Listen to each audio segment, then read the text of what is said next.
Баршаңызға сәлем, сіздермен қазақша медицина арнасы. Бүгін талқыланатын тақырып ЖРВ немесе сіздердің түсініктеріңізше ОРВ. Жедел респираторлы вирусты инфекция қазіргі таңда жиі кездесетін аурулардың бірі. Қысқаша түсініктеме беріп өтсек, жедел респираторлы вирусты инфекция вирустармен шақырылатын жоғары тыныс жолдарының жедел респираторлы ауруы. Бұл ауру кезінде жоғары тыныс жолдары, яғни мұрын қуысы, ауыз қуысы, жұтқыншақ, көмей, бронхтарда қабыну өзгерістері болады. Бұл ауруды 200-ден астам вирус түрлері шақырады. Ең жиі кездесетін риновирустар, одан кейін коронавирустар, грипптің А, В, С топтары, респираторлы синцитиалды вирустар, парагрипп, аденовирус, энтеровирус және де анықталмаған вирустар шақырады. Клиникалық көріністеріне тоқталатын болсақ, баланы жоғары температура, мұрыннан су ағу, бітелу, тамақтың ауырсынуы, жөтел мазалайды. Патогенезінде вирустар тыныс алу жолдарының шыштық қабатына еніп, зиянды токсиндерді, уытты заттарды өздерінен бөледі. Осы токсиндер қанға өтіп, барлық ағзаға таралады. Және де ағзаға таралғаннан кейін олар миға ақпарат беріп, осы вирустарға қарсы интерферондар және де иммунитет түзіледі. Яғни ағзада қорғаныш механизмдері орын алады. Қорғаныш механизмдерінің бірі жоғары температура. Вирус енген соң 3-4 күні балада температураның көтерілуі байқалады. Бұл бала ағзасының вируспен күресіп жатқандығының белгісі. Сондықтан температураның тез түсіруге асықпаңыздар. Баланың ауруға қарсы тұру қабілетін, иммундық жүйесін бұзасыз. Егер балада неврологиялық аурулары немесе тырысуға бейім болса, температураның түсуін күтуге болмайды. Себебі бұл балалар жоғары температураға өте сезімтал болып келеді. Және кей аналар балаларына аспирин, анальгин секілді препараттарды береді. Бұл препараттар бала ағзасы үшін өте қауіпті, сондықтан бұл препараттарды беруге де болмайды. Тағы айтатын жайт, бала денесін спиртпен, уксуспен сүртіп жататын аналар бар. Олай жасауға болмайды, себебі спирт, уксус бала терісіне тез сіңіп, олардың улануын әпкелуі мүмкін. Жоғары температура кезінде, жалпы осы ЖРВ кезінде көп су ішу өте маңызды, себебі бала сұйықтықты көп жоғалтады және де токсиндерді су ағзадан шығарады. Сондықтан балаға суды, компот, морс, итмұрынды қайнатып көп жиі беруге тырысыңыздар. Және де емізетін аналар баланы жиі емізіңіздер. Және де баланың денесін жылы сумен сүртіңіздер.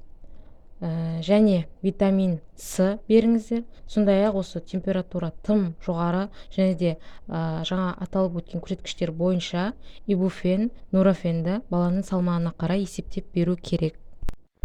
ЖРВ кезінде 3 айға дейінгі балада температура 38 градустан жоғары болса, 3 ай, 6 ай аралығындағы балада температура 39 градустан жоғары болса, балада әлсіздік, су іше алмау, еме алмау, тырысу, ентігу, диарея, құсу белгілері болса, дәрігер көмегіне міндетті түрде жүгініңіздер. ЖРВ-дің келесі көрінісі ринит, яғни мұрынның шырышты қабатының қабынуы. Бұл токсиндер әсерінен мұрын қуысында қызару, ісіну болады. Ағзаның қорғаныш есебінен мұрынның шырыш бөлетін бездері тітіркеніп, мұрыннан көп бөліністер шығады. Яғни вирустар, токсиндер осы шырышпен бірге бөлініп шығады. Негізі мұрындағы өзгерістер ең бірінші балада болатын, баланың мұрны құрғайды, ашиды, қышу болады, түшкіру жиі болады. 2-3 күннен кейін мұрыннан түссіз су сияқты бөліністер шығады, мұрында ісіну, бітелу болады. Тыныс алу қиындайды, мазасыз, ұйықтай алмай, еме алмайды. Одан кейін мұрыннан сары, жасыл түсті бөліністер бөлінеді. Бұл ағзаның қорғаныс реакциясы, яғни мұрыннан лейкоциттер, лимфоциттер, нейтрофильдер, яғни вирустың токсиндері және де иммунитет жасушалары бөлініп шығады. Балада мұрында өзгерістер, яғни ринит кезінде балаға көп мөлшерде жылы сұйықтық, таза ауада серуендеу, баланың әлі болса, бөлмені желдендіру, терезені жиі ашыңыз. Бөлмені міндетті түрде ылғалдандыру, яғни бөлменің температурасы 20-22 градус және ауа ылғалдандырғыш болса 60-70% қою. Және де ауа ылғалдандырғыш болмаған жағдайда батареяларға, яғни сулы тряпкаларды қоюыңыз керек. Мұрынды тұзды ерітінділермен жиі тазалау, яғни 2 жасқа дейін тамшы, 2 жастан кейін спрей түрін қолдану. Aquamaris Baby, Aqualor Baby, Aquamaris Norm. Күніне 1-2 тамшыдан жиі тазалап тұрыңыз. Және де натрий хлоридінің 0,9% ерітіндісі 1 тамшыдан тамызып, күніне 3-4 реттен, яғни шприц пипетканың көмегімен тазалауға болады. Балада мұрны қатты бітеліп, ем алмай ұйықтай алмаса, тамыр тарылтқыш препараттарды қолданамыз. Олар ісінуді басып, мұрнынан су ағуды, бөліністерді уақытша тоқтатады, бірақ емдемейді. Оларға називин, оксибин, назол бейби препараттары жатады. Бұл препараттар тек қана дәрігердің нұсқауымен күніне 2 рет 5 күннен артық қолдануға болмайды. Себебі олар дәрілік ринитті туындатады және дәріге тәуелділік пайда болады. Сондай-ақ көпшілік аналар баласына оксалин мазін мұрнына жағып жатады. Бұл препарат жергілікті әсер етеді, яғни балада қышу, қызару пайда болады. Және де мұрнында кірпікшелер болады. Ол кірпікшелер жаңағы мұрынды шаңнан, артық заттардан, вирустардан, осы токсиндерден тазалап тұрады. Сіз сол кірпікшелерді осы оксалин мазы жағу арқылы бір-біріне жабыстырып, тазалау күшінен айырасыз. Сондықтан да бұл препаратты қолданбаңыз. Және келесі, балаларына пияздың, чесноктың суын мұрнына тамызып жататын аналар бар. Олайда жасауға болмайды. Себебі бұл пияз, чеснок мұрынның шырышты қабатын күйдіреді. ЖРВ-дің келесі көріністерінің бірі жұтқыншақтың қабынуы, фарингит.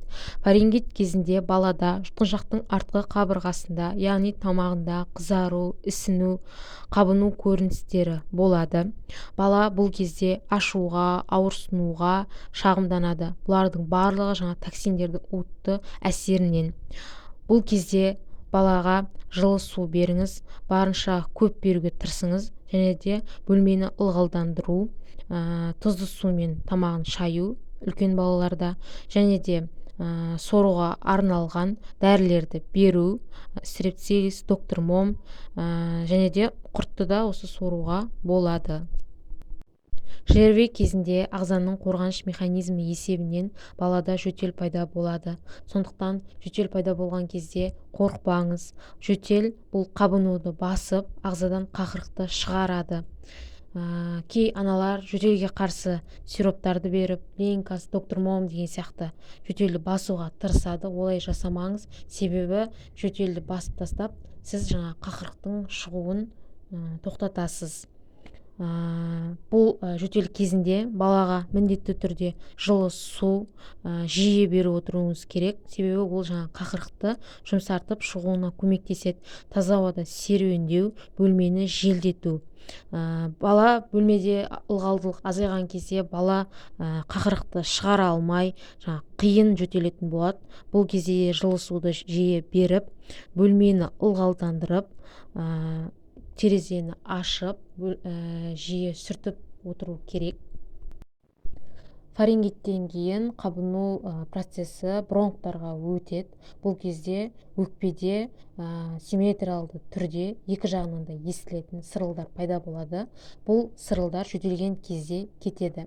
Сырыл пайда болған кезде дәрігерге тыңдатыңыз, және де анализдер тапсырыңыз. Жалпы қан анализі, өкпені рентгенге түсіріңіз, С-реактивті белокқа тапсырыңыз. Сондай-ақ 6 жасқа дейін қақырықты шығаруға арналған муколитиктер беруге болмайды.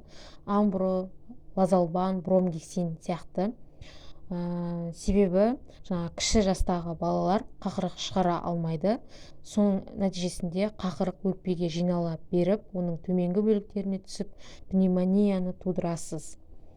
Бұл кезде де барлық жербе кезінде жылы су, сұйықтықты көп ішу, ылғалды ауа, желдету, сондай-ақ жылы сорпалар, сүтке сармайды қосып беруге де болады. Және де физраствормен ингаляция жасау, бұл күніне 2 рет 10-15 минуттан.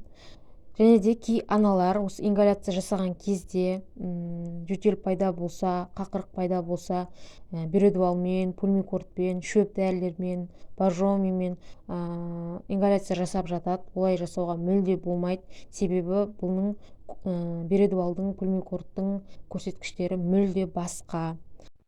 Келесі, қақырықты жөтелі кезінде дренажды массаж жасаңыз. ЖРВ кезінде көпшілік аналар бастапқы күндерден-ақ баласына антибиотик беруге тырысады. Олай жасамаңыздар. Себебі антибиотик ешқандай вирусты емдемейді. Ол тек бактерияларды ғана жоя алады. Сондықтан ЖРВ кезінде бактериалды асқыну болып жатса, және де 3 апта өткеннен кейін температура қайтадан көтерілетін болса, дәрігерге міндетті түрде қаралып, жалпы қан талдауын, с-реактивті белокты және де өкпені рентгенге түсіріңіз. Бұл бактериалды асқынудың белгілері. Бұл кезде лейкоциттер, нейтрофилдер жоғарылап, ЭТЖ жоғарылайды, және де с-реактивті белоктың жоғарылауы көрінеді. Бұл кезде антибиотиктер тағайындалады, тек дәрігердің нұсқауымен ғана. Қорытындылай келе, ЖРВ кезінде балаға міндетті түрде көп сұйықтық ішкізіңіз, жылы су, морс, компот, және де бөлмені міндетті түрде желдетіңіз, ылғалдандырыңыз, ауа ылғалдандырғышты қосыңыз, ол 60-70% болуы керек. Ол болмаса батареяларға ылғал шүберектерді қойыңыз. Үйді міндетті түрде жуып, сүртіп шығыңыз. Балаға С витамині, Д витамині, А витаминін беріңіз. Баланы құнарлы тамақтандырыңыз, яғни ет сорпасымен, жеміс-жидектер, мандарин, алма, қалағанша баланың қалауымен беріңіз. Бала емізетін аналар баланы жиі-жиі емізіп тұрыңыздар. Және де баланың денесін жылы сумен сүртіп отыру керек. Және де осы айтылып өткен бағанағы дәрілік препараттарды тек көрсеткіштері бойынша ғана тағайындаңыз. Назарларыңызға рахмет. Сіздерге пайдалы болды деген ойдамын. Каналға тіркеліп, лайк басып, қоңырау басып, комментарий жазуды ұмытпаңыздар. Сау болыңыздар, ауырмай аман жүріңіздер.